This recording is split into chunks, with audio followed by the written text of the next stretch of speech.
This episode of Standard Orbit is brought to you by Audible.com, offering more than 180,000 titles for smartphone, tablet, and desktop. To get a free audiobook of your choice and help Trek FM at the same time, visit audibletrial.com/TrekFM. And also by Enterprise in Space, an international program for the nonprofit National Space Society. Find out how you can help science and education and become a virtual crew member aboard the NSS Enterprise Orbiter by visiting enterpriseinspace.org. Want to join the conversation and share your thoughts on this episode? Join the Babel Conference, our listeners group on Facebook. Just type BABEL into the Facebook search field. We look forward to seeing you there. This is Walter Koenig, Chekhov from Star Trek, and you're listening to Trek FM.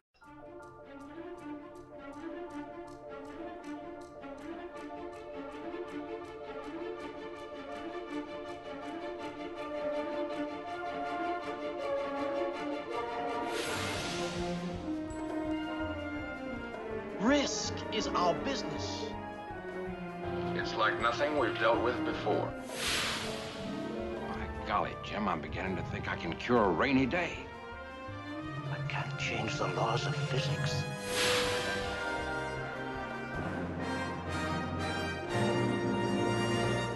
Now in Standard Orbit, sir. Welcome, everyone, to Standard Orbit, Trek FM's dedicated podcast that covers the original and new cast of Captain Kirk and the Enterprise. I'm Ken Tripp.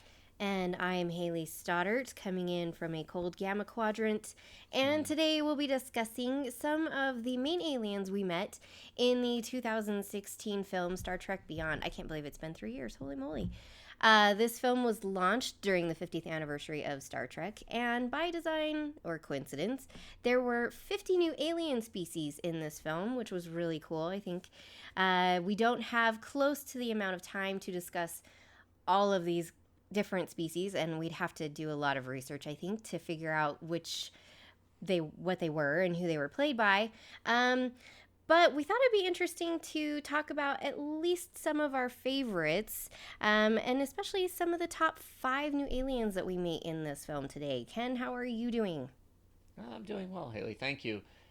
It's getting colder here, but nothing like what you've been going through out there in the Gamma Quadrant. Thank goodness. Yes. I am not looking forward to winter, but to your point, I think Star Trek Beyond was a great Star Trek movie, and one of the things that I've enjoyed about Star Trek's new movies and series, for that matter, is the evolution of the aliens in the show. Right? We definitely see how technology has enhanced the look and feel of the aliens since the original series. Definitely. And movies. But, Trek of the 90s, everybody kind of jokes about the nose bumps or the chin bumps or, Forehead of the week. Forehead of the week, right? Mm-hmm. And you look back at them now and they didn't age that well comparatively. But, they're okay. But, when it really started to take off was when the JJ films came out. And I think they took them to a whole other level as far as how unique it was, and again that's all technology based, but a lot of fun to watch. Definitely, I agree with you on that. It's interesting and great to see how as the technology changes and prosthetics get better and makeup gets better and everything, people learn their skill and their trade more, and the science comes into play, the technology creating something and making it look better and interesting definitely shows, I think, in the advanced as far as the series goes, because TOS is sometimes really silly to watch. Really? With the aliens, you just think, okay. I mean, it's great for what they had, and... Just teasing, Hayley. I'm just like, come on. The Mugatu, come on. But I think it's great that, they use the technology, and I thought that was interesting that Star Trek has always utilized that to its advantage. And yeah, you can look back and you can say, oh my gosh, that looks silly, and oh, they just gave him a different kind of forehead. But they did what they could. And then with the JJ films, definitely, I think the makeup really is phenomenal, especially with Star Trek Beyond. It's incredible with what they're able to do. As far as, creating different, 50 completely different types of aliens in this film. And it makes you want to watch it and be like, okay, where are they? Because they're not necessarily all crew members. They're not prominent characters. There's a lot of background characters that are different aliens, and so it's definitely really, really interesting. Yeah, I think so. Especially, if you can slow things down and kind of look around Yorktown Station, there's a good variety of things going on, and I think that ever since the cantina scene in Star Wars, everybody's trying to up their game with aliens and looks, and Star Trek always kind of played it very humanoid, which still happens here and beyond. But they do make some nice changes and some interesting concepts in this movie and how they played with the aliens. So I think this is a fun topic, and this is something that I'd love to explore through the other two JJ movies as well when we have time. Definitely. I think there's some characters that I would like to talk about. We were talking off mic about somebody that I think's really interesting, and I just can't find any information about the character. A hunting we will go. A hunting we will go, yes. All right, so let's talk about, obviously, one of the major players as far as alien / humanoid / alien, I don't quite know. Krall, played by Idris Elba, who is fantastic actor. It was so awesome to see him play our haunted villain, I would say. Yeah, it's a good way of putting it. Now, the most unique thing about this alien is that he's an amalgamation of the various alien species that he's been absorbing, right, for whatever it's been, right, 30, 40, 50 years, maybe more. I sometimes get my timelines confused with the Warp 4 vessel, right, and into the Enterprise. But yeah, that's the coolest thing is, his looks change depending on which life force he's absorbing through that technology to keep him alive, which I thought conceptually was very clever.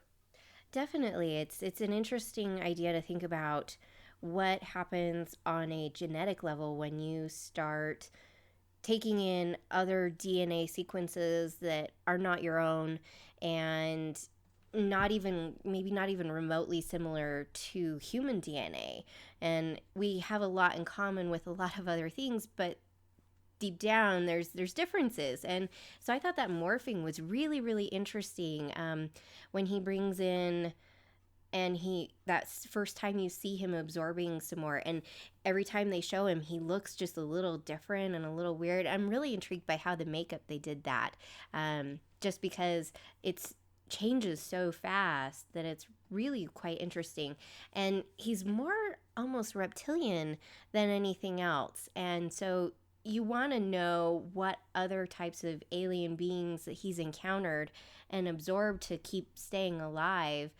And yet at the end, he starts looking more himself, which is really interesting, that maybe in order to keep his weird, funky look, he's got to keep absorbing DNA from other beings. And then he starts looking more human at the end. But not quite. Yeah. It's very interesting. He's a terrifying character, I think. The shock of what it looks like to the victims, was very different for a Star Trek movie. Not that we haven't seen some, rather scary scenes here and there, and going back maybe to Star Trek II, there was a little shock and awe with the carnage with Khan. Back then, that was kind of a big deal. These people hung upside down and the blood and things. You didn't see that in Star Trek very often, but this almost had like this terrifying approach where literally the bodies are smoldering and completely shrunken, and even when they go through it, they talk about the Tomlinsons, remember?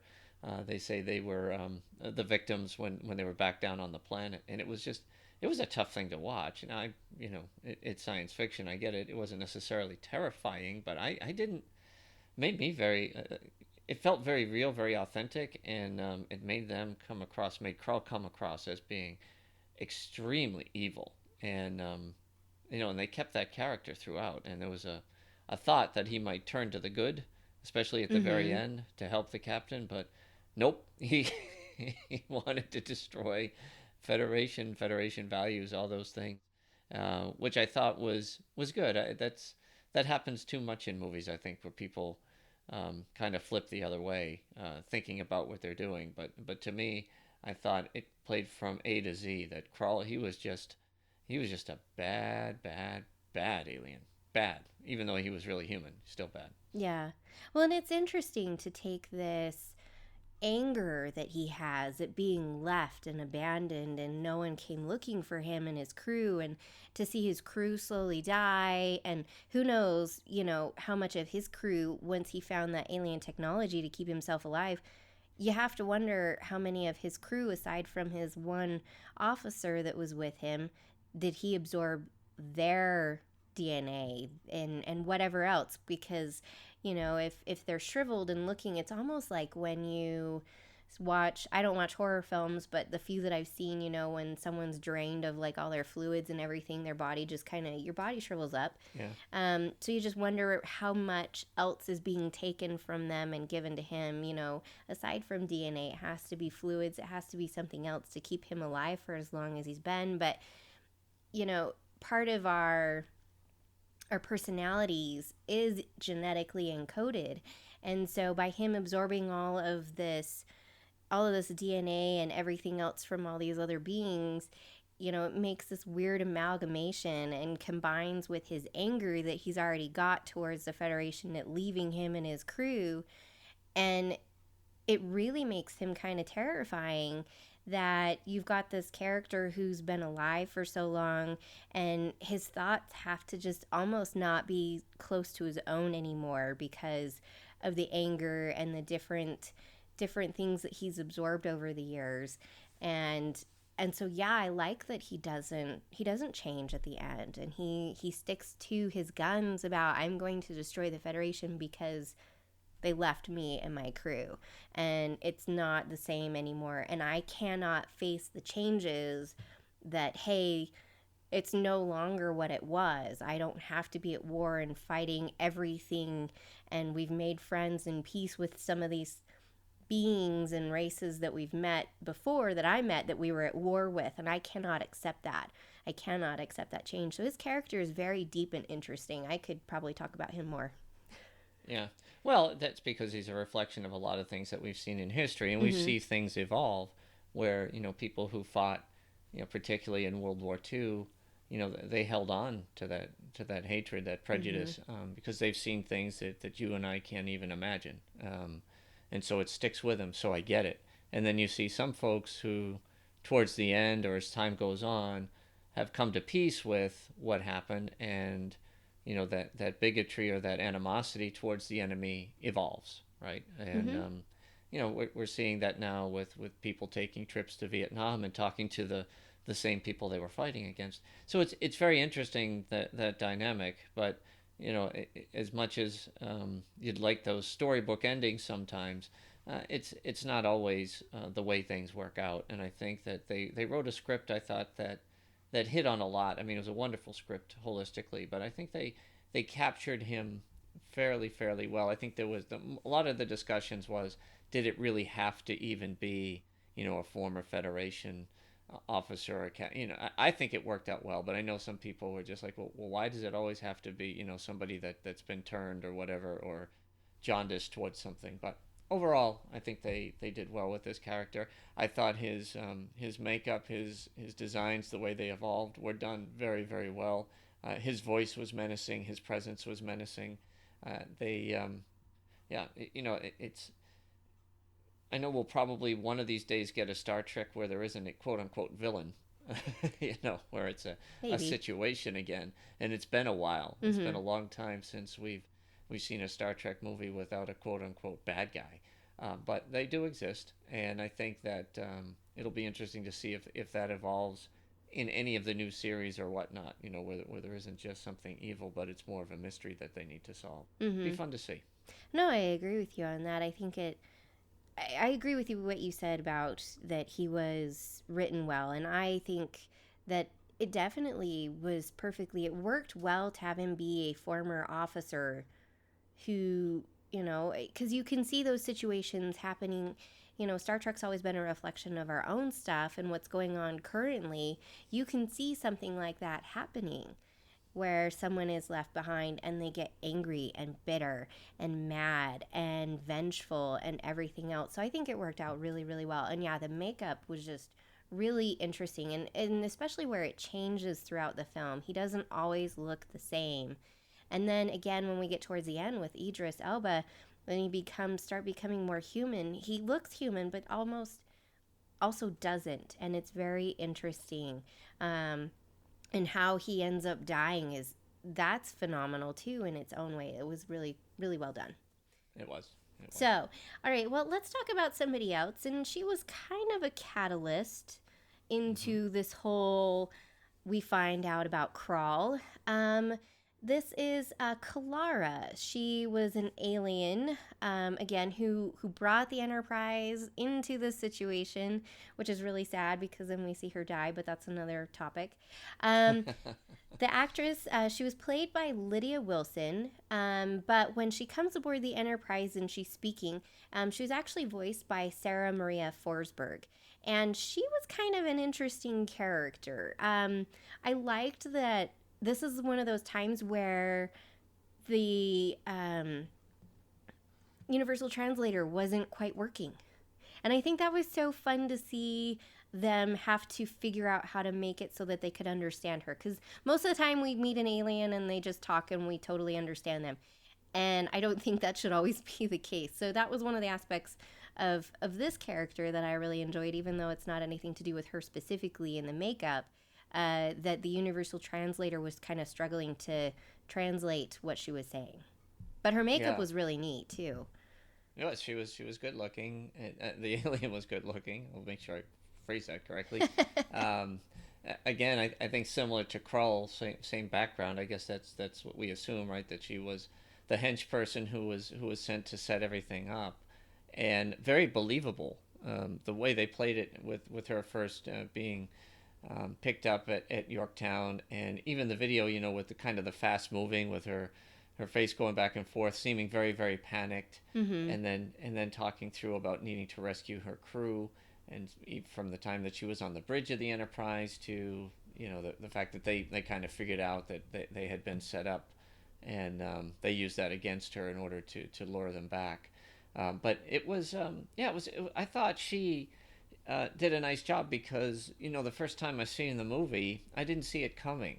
I felt that she was a victim, much like the Enterprise was, or Jayla or whoever, before it all comes to light that she's one of them being used in order to bring the ship in. So I thought it was a great character, but the point about the Universal Translator, I think, is what made this alien counter so interesting, because it wasn't a by the numbers Star Trek thing. You could see she was panicked.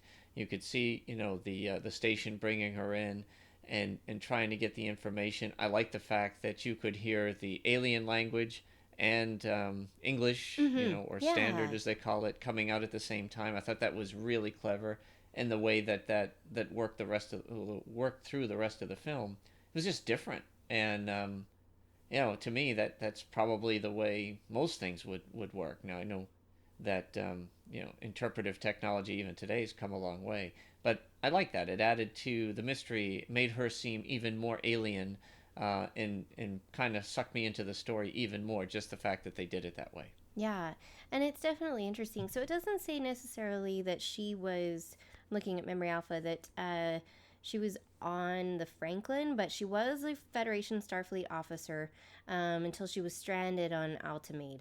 So, and then that energy transference technology is what made her no longer human. Let's see. Oh, no. So it says that she crashed on the distant planet with Captain Edison. So Anderson Lee and herself is the only survivor. So she was part of the Franklin crew. So that's really interesting that, just the three of them made it out okay. But in reading about this, apparently her makeup was done all in one piece. And apparently was really difficult to make because her face was so smooth. And yeah, like all those ridges on but then I like that it goes down on the neck. It's not just like a forehead of the week. It's not just like weird ears or nose or anything else. But I think that's one of the things about these Kelvin films, and Beyond in particular, was that the makeup, it wasn't just like a little here or there. It was like full head, you could imagine that, it went down past the uniform or past their clothing that they were wearing. And so I think that's really something that's really incredible about this, is that makeup was just really well done. It was. I liked her. I like what she brought to the movie, and I like the way they put it all together. In fact, I mean, this movie all around was pretty good. Mm-hmm. So it's it kind of makes it easy to appreciate. But yeah, I thought I like this alien in particular. I like the way it all evolved and whatnot. And yeah, they did it right. They absolutely did it right. I completely agree. Who's up next, Ken? Well, let's see who we have up next, shall we? So we talked about Krall, now we've talked about Kalara. Let's talk about an alien named Syl, which, very interesting, right? Spelled S-Y-L, as we researched, played by Melissa Roxburgh. And she didn't have a lot of screen time, but she had 2 critical pieces of screen time, yes, she did. Right? She certainly did. And we realized that she has an interesting head, so we don't find out until under interrogation that she breaks and shares the device with Krall, the one that allows them this technology to do some really bad things. But well, you're the one who did the research to discover how they came about with this makeup and what the design was. So why don't you tell it? Yeah, so Ensign Syl, definitely interesting makeup. The first time I watched this, I was like, oh my gosh, that's a little creepy. I'm not going to lie. And the reason why is the makeup artist, Joel Harlow, he actually designed this in a homage to the facehugger from the Alien franchise. And now that I know that, I can totally see it, even though I've never watched Alien. I think I watched like a little bit of it when my dad was watching it on TV, and it freaked me out. And so I don't watch scary movies. I don't like them. But I do know about the facehugger thing. And so, yeah, very, very interesting makeup. And I like that, at least for hers, in comparison to Kalara, Ensign Syl there's details. Her face isn't completely smooth, so the makeup on her face isn't smooth. And there's little details that just kind of give dimension and really interesting features, not just on the back of her head or on the side, even though those little, I don't even know what you'd call them, appendages, but they move, and I'm wondering if they're almost like fingers and can move on their own. And then it makes me wonder, okay, how does she make them open and close? And, like, what did they use to do that in the film? But then, like, how does she control it on her own? Anyway, could go down a rabbit hole on that. But I like that the makeup is on her face as well, which is really interesting. I don't know if you've looked at a picture recently of it, but I like the detail. And it goes down her neck, it's on her chin, and all the way up to her lips. So the actress really looks very different, like very, very different. Kalara, you could kind of see the humanness in her face because the makeup on her face was smooth, and then it started kind of close to her ears, and then back is where it went rigid and had ridges and stuff. But with Syl, it's even on her face as well. Yeah, it freaked me out when her head opened up like that. I totally get it. I thought they were just going for some, exotic kind of a cool look. There's a few different characters throughout the JJ films, particularly with females. I'm not sure exactly why. Maybe it's because they have a lot of hair or something. So instead of having all the hair, they just create these massive heads. And some of them with they almost look like they have ram's horns, right? The way that circle some of these aliens. And so it's kind of a JJ thing. And so I thought, okay, here's another young alien, very, very unique in how it looks, like, as you just described and whatnot. And made sense why he asked her to hide it, now that we know. Yeah. But when her head opened up like that, or, I realize it's not her head, so to speak, but I don't know what it would be. But when the top of her head opened and she had that device there, That's exactly what I thought. I said, man, it's very, very much like the Alien movie. It was really creepy. It was.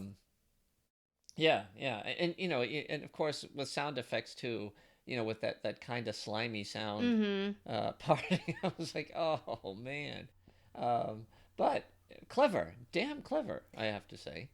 Didn't see it coming, I thought she was just going to break and tell them where it was hidden, not necessarily, well, here it is. I didn't see that coming at all. So very, very clever. Yeah. Good on you, Star Trek. Very. It was very, very clever. And yeah, I totally forgot about the sound effects with it. Like, it's kind of like that slime kind of sound, but then it's also the, when you're watching scary movies and like someone's moving their fingers or something and like that slow motion, like I can't even mimic it, but it creeped me out. Yeah. It was a creepy thing. It was. It just was. Yeah, but that was pretty cool, and that's where I like where Star Trek can take an alien, pull them into the plot without it just being just for the fact that it's an alien, but make the character have some value, right, and its talents or abilities, and Star Trek's good with that, with Spock and this, and there's certain things that all these aliens can do. But that's obviously a physical characteristic we didn't see coming, and it's really creepy. Yeah, well, really and it's interesting. People have talked about with Discovery and how we had oh my gosh, the one character, and she died in season 2. And I'm spacing on the name at this point because I have a head cold. But people were upset that, we didn't really get to know her until, like, the very end and then she died. This character, like, we didn't really get to know her, but you really felt for her. You really attached to her in the little bit of time that we had. She was compelling and interesting. And, the captain, yes, utilized her in a way he thought was going to be great and helpful, and he didn't understand that her empathy and her please don't hurt my fellow crew members, leave them alone, here, I'll give you what you want, was a catalyst for the rest of the film, albeit. But I really enjoyed her character the little bit we had. Yeah, me too. Young, just a young kid going through a very traumatic thing. And of course, obviously they didn't know what they were getting themselves into, or where they were going to wind up. So it was hard to say whether it was a good or bad call to do it. I think it was the right call at the time because it gave them some time, which is what they needed. But yeah, I thought that like you said, for a limited amount of screen time, very impactful character, very clever, and really creepy. Yeah, I completely agree. All right, well, we're going to move on to somebody who he's in all 3 of the films, but is probably one of my favorite alien characters, and this is Ensign Keenser. And he's played by Deep Roy. If you didn't know that, shame on you. But I knew it. Don't shame me. Well, I know you knew it, but if listeners didn't know that this is played by Deep Roy, I was reading, they actually created this character and specifically sought out Deep Roy and nobody else to play him. Oh, that's cool. Yeah, and we were talking off mic. I think he's only got one line in the first film, or maybe it's in the second film. I don't remember, but I think the line is me. Yeah. If I remember, But I really like Keenser. I think his makeup is so interesting and his eyes are really cool because they don't fill the entire socket. And that's something that I think is really... It's different, yeah. It's different. I think in the first film I was like, that's kind of creepy. But then later I was like, that's really cool. Don't be around him, obviously, if he's got a head cold like me. His snot's pretty bad. It's devastating, actually. It is. But I really like the makeup on him. I don't know how to describe it. It's just so interesting, this makeup that they've got going on. Yeah, he's an interesting character. I like the way he was introduced in the first movie. He kind of reminds me of like a reptilian Ewok, right? He's just Yeah. kind of, this kind of character that's a sidekick, and climbing up on things or whatever. But at the same time, he's a capable crew member. He's an engineer, obviously. Takes over engineering, or at least it's assumed a little bit before Chekhov does in Into Darkness, right? But then he goes off with him, so that's cool. But very loyal to Scotty.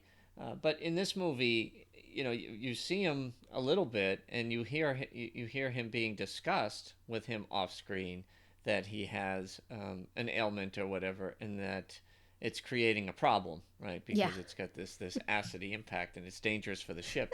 But they don't talk about it very much. It's just kind of a quick blurb or whatever. And then it's funny how later on in the movie, he plays a critical role in helping them at least escape to a certain point. And it helps with the big plot reveal, right? When they get captured again. But it was, he is kind of a neat character. I mean, he's unique to the series, to the show.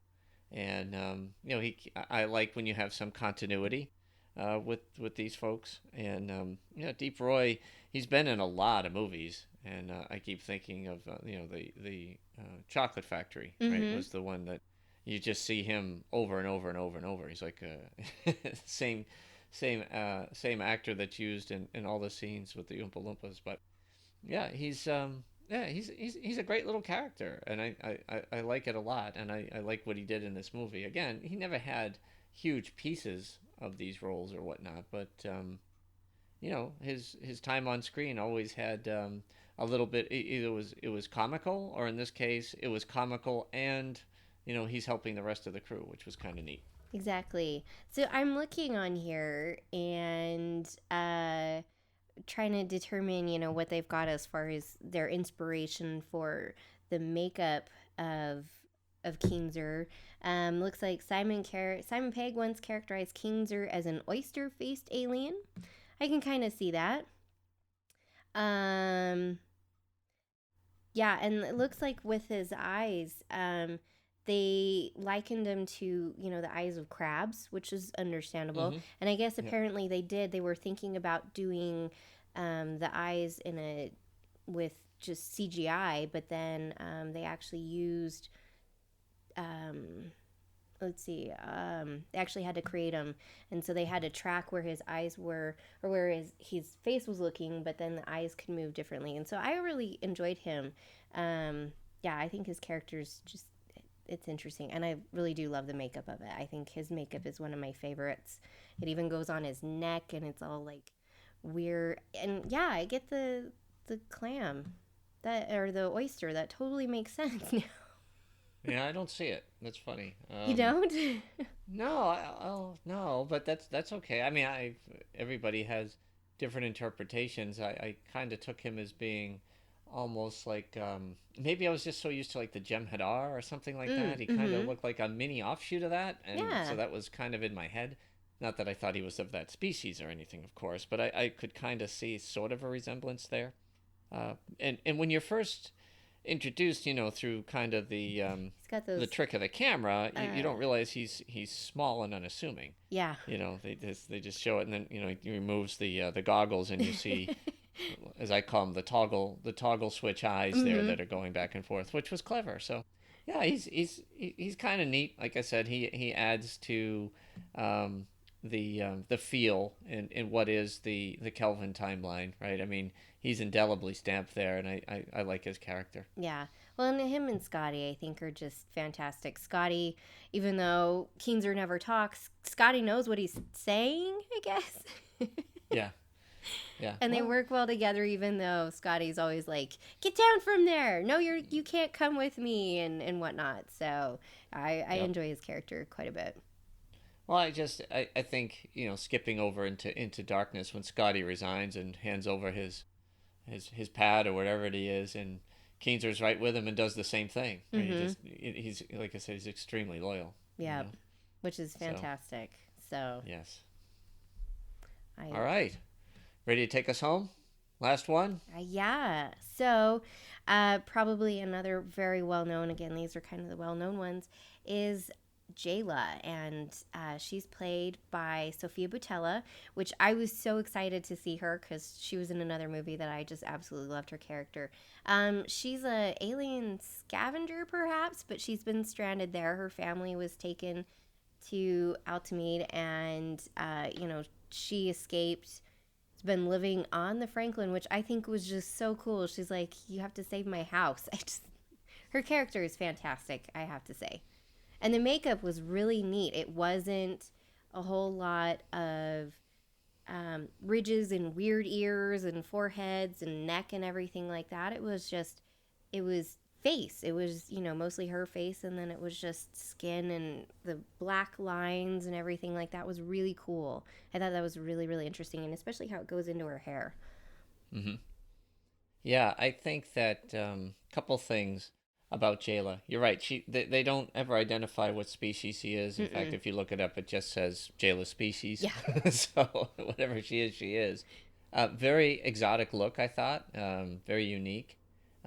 The combination of being tough, resourceful, and yet somewhat innocent is something I really liked. She came across as almost childlike because of her this being a second language, the Federation language that she's speaking, but yet she's no dummy. I mean, she's a very competent and capable engineer, knows how to fix things, very resourceful. I said that before, and I like characters like that because when and I've seen it too in my own circle of friends or colleagues at work or whatever. When you work with somebody who's from someplace else and has English as a second language, sometimes their use of the words and so forth could almost be misleading you to think that maybe they don't know what they're talking about or as capable as you think, and it's always the opposite.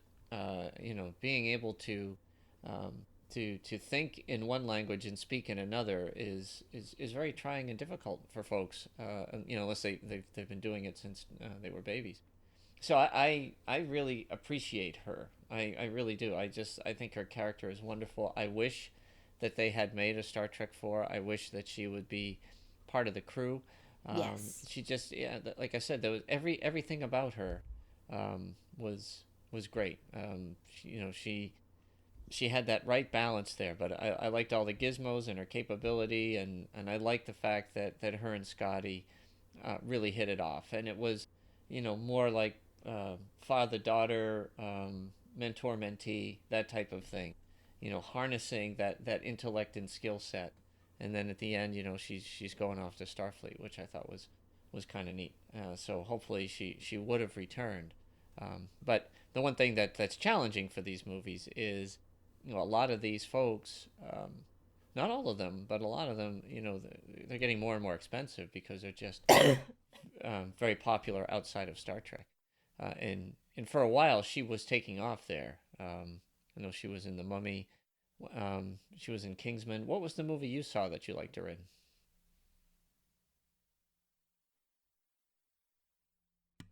It was in a Kingsman. Oh, Kingsman. Yep. Oh, okay. Yeah. That one I really enjoyed. That's the first thing I'd ever seen her in, so that was really great. But I think she is a wonderful character. She's very strong, and I love the introduction to her that, she essentially rescues Scotty, but is also very not sure of who he is, but then does trust him, and whatnot. And so I thought that was, the pairing of the two of them was great. Oh, yes, yeah. Yeah. And it made Scotty even more self-effacing. I like it when you have a tough female character who's an ass kicker, right? And the guy is kind of, especially with him, like with the rock, rah, it's like the dichotomy there. I thought was wonderful, and that's, like I said, she was tough, she was intelligent, she was resourceful, and yet had a very innocent, childlike quality, and that's not an easy thing to do, and it's not an easy thing to emote, I think, through a lot of makeup either. Mm-hmm. So I thought, that was the first time maybe I had seen her in something else. Obviously, she is not recognizable. When I saw her in real life, I was that is not who I thought she'd look like. I had no idea. And so she very very talented actress. overall.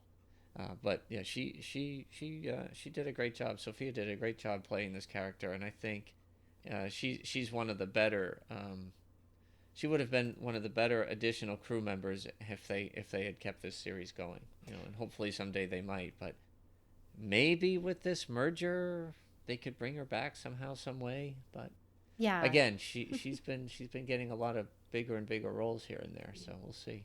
Yeah, I think her character is definitely one of the ones from Beyond that a lot of people really resonate with, and really enjoy. I've seen, you've been to Vegas, and there's definitely people who are cosplaying Jayla, and I enjoyed her character. She incredibly resourceful. She MacGyvered herself through that entire movie, and it's just super awesome. Great way of putting it. Yes. Thank you.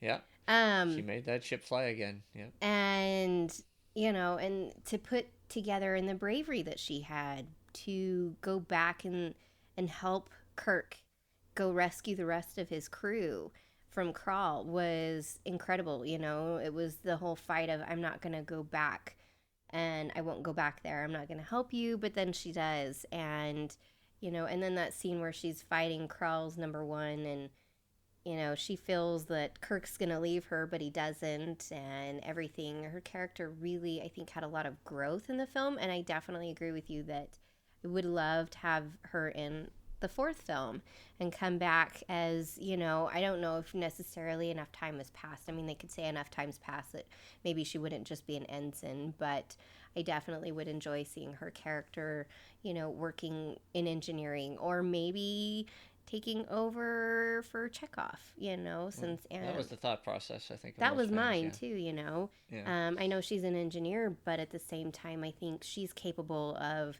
any role that they could put her in. I think her character knows enough. And I think she'd be really a great addition to the crew.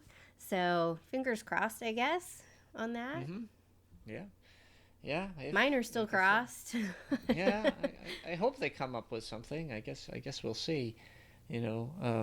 Obviously Star Trek is a franchise that's growing and growing and growing in the streaming environment and in the animation world. I'd like to see it get back into the movies, and I'm sure they're weighing whether or not there's a big enough audience or if it's too dilutive. It's a delicate dance there, and the movies have done well off and on with the series in play, but they've, when there's nothing else going on, they obviously do a lot better, and that was clearly the case with Star Trek 09 and Into Darkness, which did the best financially of all of them, and Beyond didn't do bad. They just had too big a budget. That was their problem. Yeah. So, yeah. Well, and it's difficult to say just because, yes, this merger happened, but who knows? It's still shelved at this point, but you have to look at, Marvel's got movies planned till like 2024. Yeah. At this point. I still would love to see a fourth film though. Yeah, I think in order to make CBS All Access successful long term, you make more money if you can produce a movie and then put it on a streaming service or whatever that you own. That's Disney's model. Mm-hmm.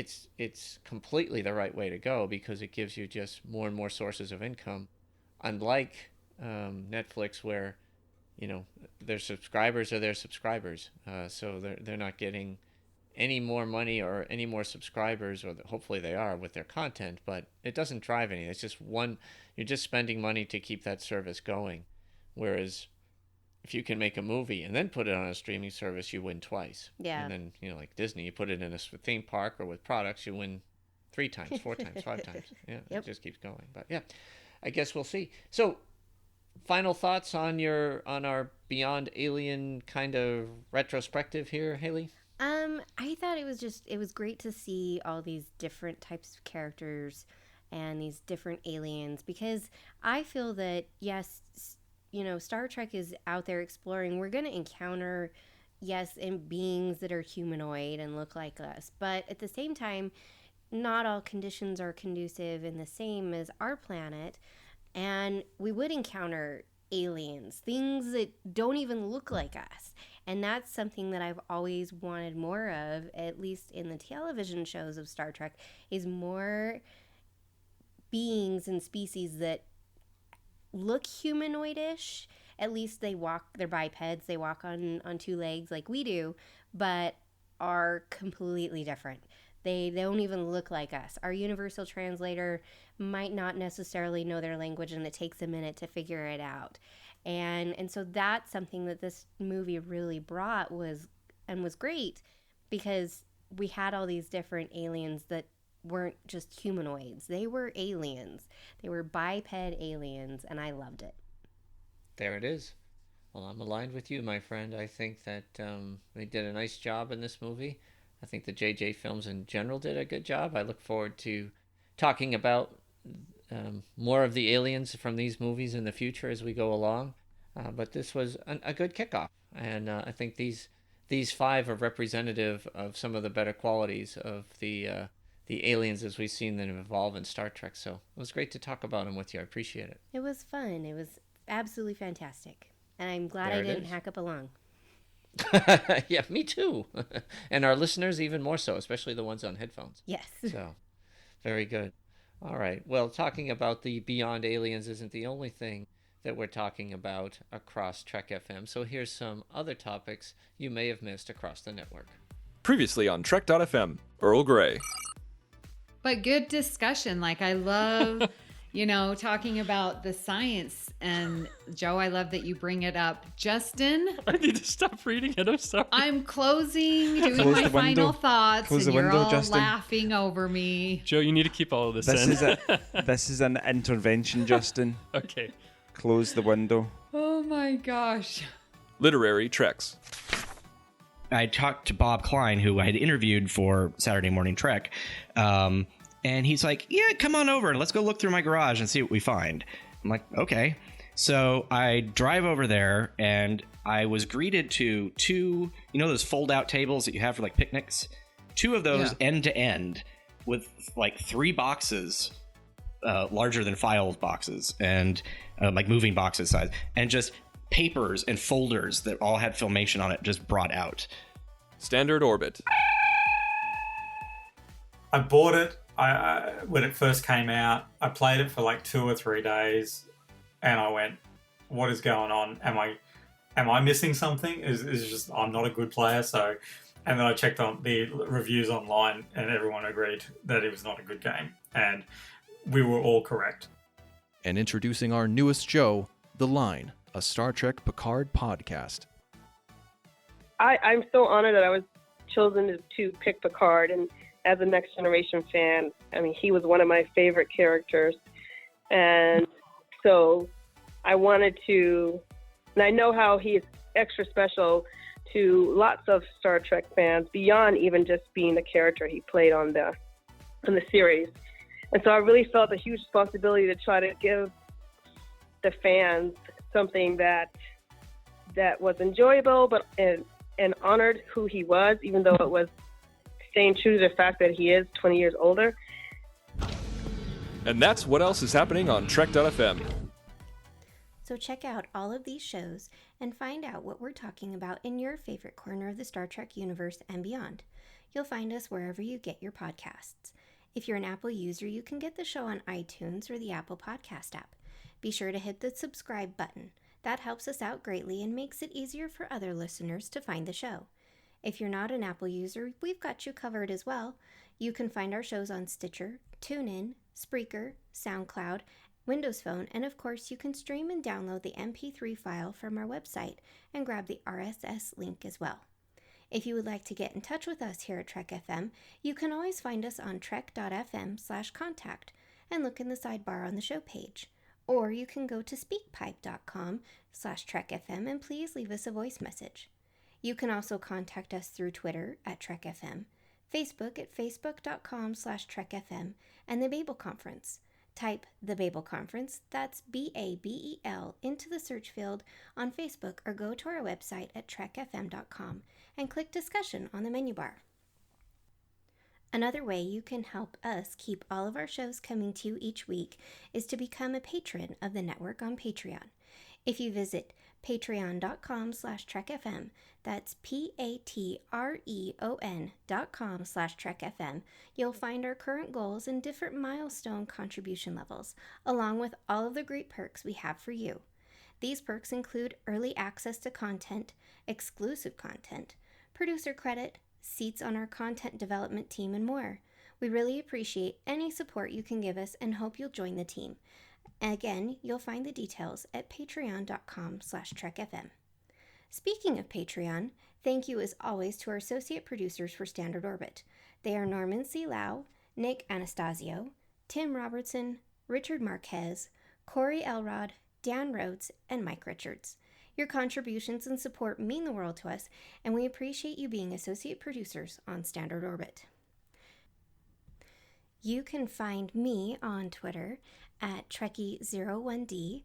You can also hear me talking about both Discovery and the Orville over on the Fandom Podcast Network's Discoville podcast that drops every week. So thanks for listening, and join us again next time here on Trek FM for another episode of Standard Orbit.